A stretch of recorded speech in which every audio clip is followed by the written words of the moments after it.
Hello बच्चों, कैसे हैं आप सब। देखिए आपका क्वेश्चन है, सिद्ध कीजिए कि वर्गमूल 3 एक अपरिमेय संख्या है। ठीक है, तो आपके जैसे वर्गमूल 2, वर्गमूल 3, वर्गमूल 5 यानी कि वर्गमूल के अंदर अभाज्य संख्या आ रही है। ठीक है, और सिंगल संख्याएं हैं, तो इनको इन सभी संख्याओं को करने का एक ही पैटर्न है। स्टेप सेम है, पैटर्न सेम है। एक सवाल अच्छे से सीख लो, सारे सवाल ऐसे ही होते हैं इसके। ठीक है ना। तो इसने कहा है वर्गमूल 3 एक अपरिमेय संख्या है, तो हमें क्या करना है, इसके विपरीत मान लेना है। ठीक है, हमें क्या मान लेना है, इसे परिमेय संख्या मान लेना है। तो माना वर्गमूल 3 एक परिमेय संख्या है, परिमेय संख्या है। अब अगर ये परिमेय संख्या है तो इसे हम क्या कर सकते हैं, इसलिए वर्गमूल 3 बराबर a/v लिख सकते हैं। ठीक है, पे आपने परिमेय संख्या पढ़ी होंगी तो उनकी जानकारी आप रखते होंगे। या अगर कोई संख्या परिमेय है तो उसे हम a/b के रूप में लिख सकते हैं। और यहाँ पे a और b जो क्या होते हैं, सह-अभाज्य पूर्णांक होते हैं और b का मान 0 नहीं होना चाहिए। यानी कि बटे वाले जो हर में आ रहा है उसका मान 0 नहीं होना चाहिए। ठीक है ना।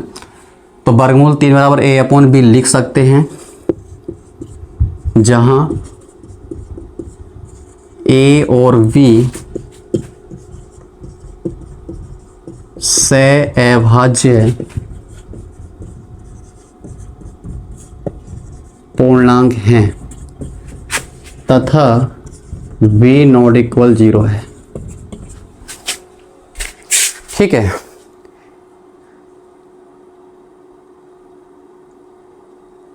यानी कि b का मान 0 नहीं होना चाहिए। ठीक है, तो सच दैट वर्गमूल 3 बराबर a/v स्टार्ट करेंगे यहीं से। ठीक है ना। अगर आपने इसको परिमेय मान लिया है तो हम इसे इस रूप में लिख सकते हैं और अपनी ये कहानी स्टार्ट करेंगे, हम यहीं से आगे बढ़ाएंगे। अब देखिए यहाँ पे क्या करेंगे हम लोग, मैं इसे b बराबर a/वर्गमूल 3 लिख सकता हूँ। ठीक है, अब इसका वर्गमूल हटाने के लिए दोनों पक्षों में वर्ग कर दो।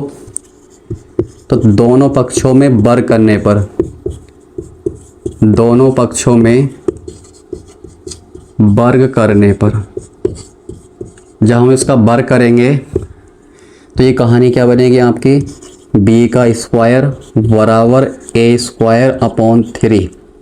ठीक है, अब देखिए हम यहाँ पे जानते हैं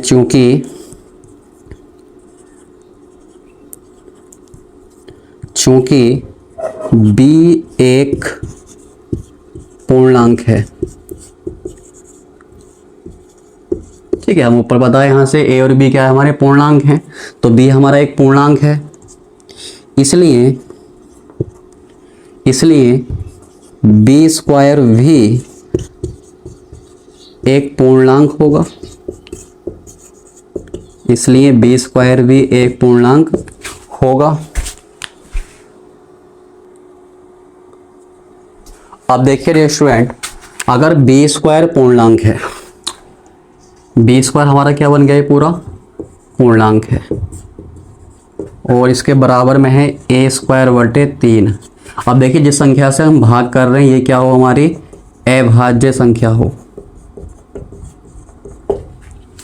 जिस संख्या से भाग हो रही है अगर वो अभाज्य संख्या है, ठीक है ना, तो यहाँ पे कहानी क्या हो रही है भाई, आप 3 से a² को भाग कर रहे हैं तो क्या प्राप्त हो रहा है, हमें पूर्णांक प्राप्त हो रहा है। a² को 3 से भाग करने पर पूर्णांक प्राप्त हो रहा है। इसका मतलब ये हुआ a² 3 से पूरी तरह विभाजित है। अगर a² को 3 से भाग करने पर पूर्णांक आ रहा है तो इसका मतलब a² 3 से पूरा भाग हो रहा है। ठीक है, और उसके बाद अगर आपका ये भाग करने वाली संख्या अभाज्य है तो a को अगर 3 से भाग करोगे, यानी कि अगर a² 3 से विभाजित है तो a भी 3 से विभाजित होगा। बस शर्त यह है भाग करने वाली संख्या अभाज्य होनी चाहिए।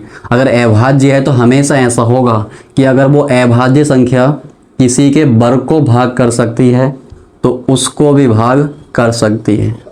जैसे a² को 3 भाग कर रहा है तो a को भी 3 भाग करेगा, पूरा विभाजित कर देगा उसको, पूर्णतः विभाजित।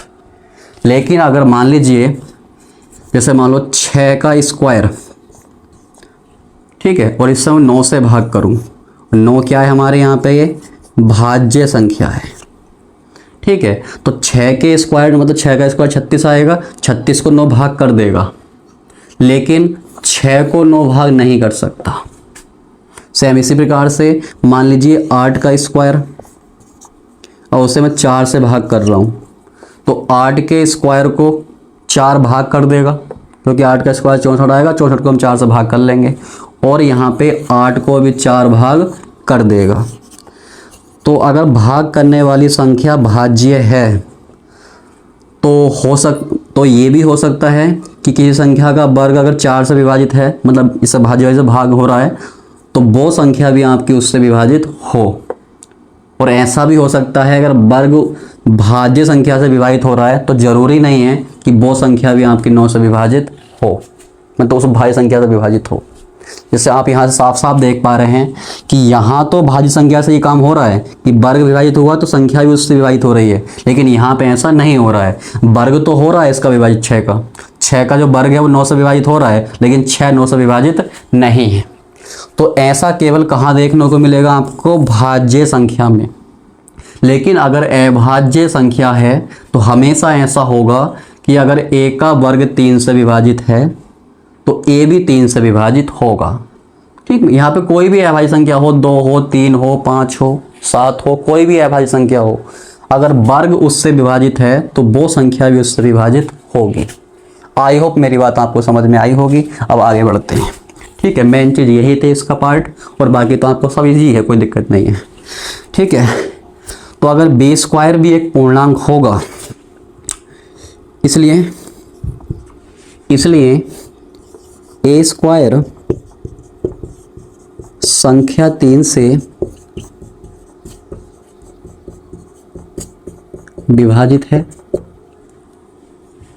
ए स्क्वायर संख्या 3 से विभाजित है, क्योंकि बी स्क्वायर अगर एक पूर्णांक है तो ए स्क्वायर संख्या 3 से विभाजित है, इसलिए ए भी संख्या 3 से विभाजित होगा। ठीक है, अब देखो ये सारी जो हम वर्किंग कर रहे हैं ना, ये जो चल रहा है, बस इस बात को चेक करने के लिए चल रहा है कि ए और बी सहभाज्य पूर्णांक हैं या नहीं हैं। अगर वो सहभाज्य पूर्णांक हैं तो ये परिमेय बन जाएगी, हमारी कल्पना सही हो जाएगी। लेकिन अगर ए और बी यहाँ पे सहभाज्य पूर्णांक नहीं आए तो हमारी कल्पना गलत हो जाएगी। तो बस ये जो हम वर्किंग कर रहे हैं, बस इसी बात को जानने के लिए कर रहे हैं कि ए और बी सहभाज्य पूर्णांक हैं इसके लिए या नहीं है। तो यहाँ से एक बात समझ में आ गई, ए तो आपका 3 से विभाजित हो रहा है। अब ऐसे बी के लिए चेक करेंगे। ठीक है ना, तो अब आगे बढ़ते हैं। अब देखिए, अगर ए जो है, ए अगर 3 से विभाजित हो सकता है तो ए को जब हम 3 से भाग करेंगे तो वो क्या आएगा, एक पूर्णांक ही आएगा।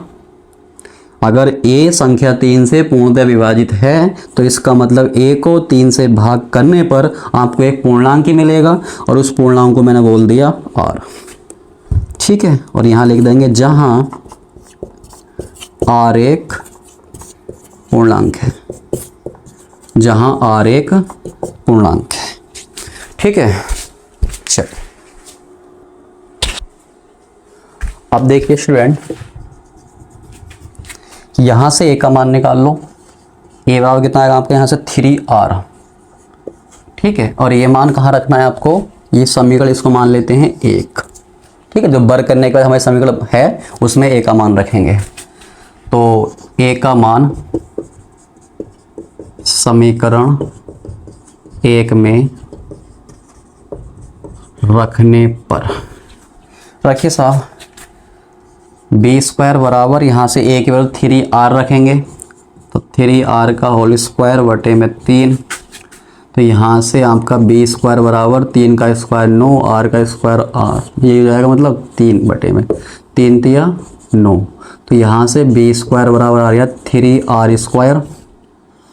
ठीक, अब यहाँ से अगर मैं r स्क्वायर निकालूँ तो कितना आएगा, बी स्क्वायर बटे 3।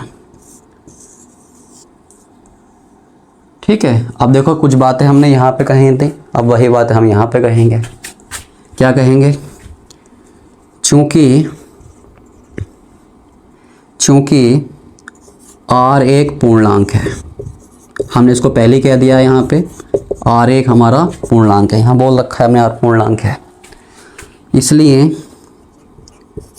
R² भी पूर्णांक होगा। अब अगर R² भी पूर्णांक है तो इसका मतलब ये हुआ B² 3 से विभाजित है, इसलिए B² संख्या 3 से विभाजित है। ठीक, इसलिए अगर B² संख्या 3 से विभाजित है तो B भी आपका क्या होगा, 3 से विभाजित होगा, क्योंकि 3 क्या है, हमारी अभाज्य संख्या है। अगर ये अभाज्य संख्या है तो अगर ये B² को भाग करती है तो B को भी विभाजित करेगी, उसको भी भाग करेगी, भाग मतलब पूर्णतः विभाजित करेगी उसको।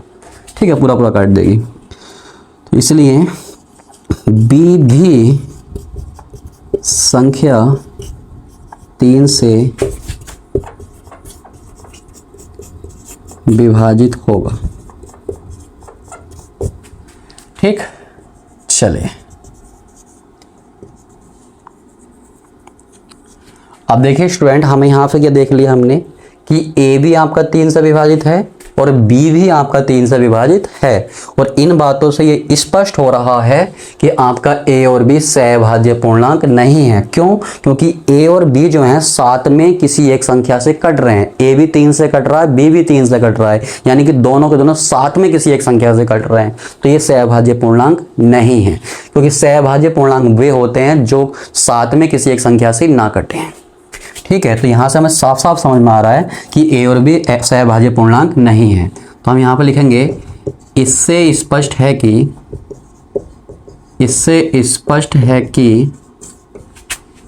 A और B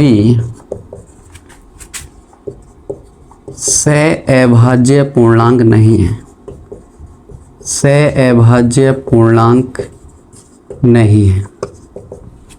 अब अगर ये सहभाज्य पूर्णांक नहीं है तो इसका मतलब हमारी पूर्व कल्पना क्या थी, गलत थी। जो हमने कल्पना करी थी ये वाली कि वर्गमूल 3 एक परिमेय संख्या है, तो वो गलत है। ठीक है, इसलिए हम लिखेंगे अतः हमारी पूर्व कल्पना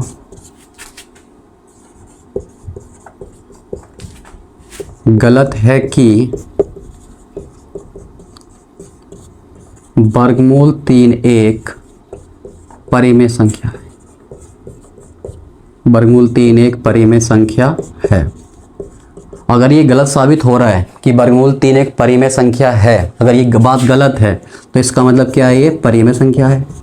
अतः वर्गमूल 3 एक अपरिमेय संख्या है, अपरिमेय संख्या है। भाई अगर उसका परिमेय होना गलत साबित हो रहा है तो इसका मतलब वह परिमेय है, बस यही प्रूफ करना था हमें। ठीक है, तो आई होप आपको ये क्वेश्चन आपको समझ में आया होगा। ठीक है, और तो इसी प्रकार से आपके वर्गमूल 2, वर्गमूल 5, वर्गमूल 7, वर्गमूल 11, वर्गमूल 13 कोई सा भी आप क्वेश्चन सिंगल वाला कर सकते हैं जिसमें वर्गमूल के अंदर अभाज्य संख्या आएगी। ठीक है, चलिए।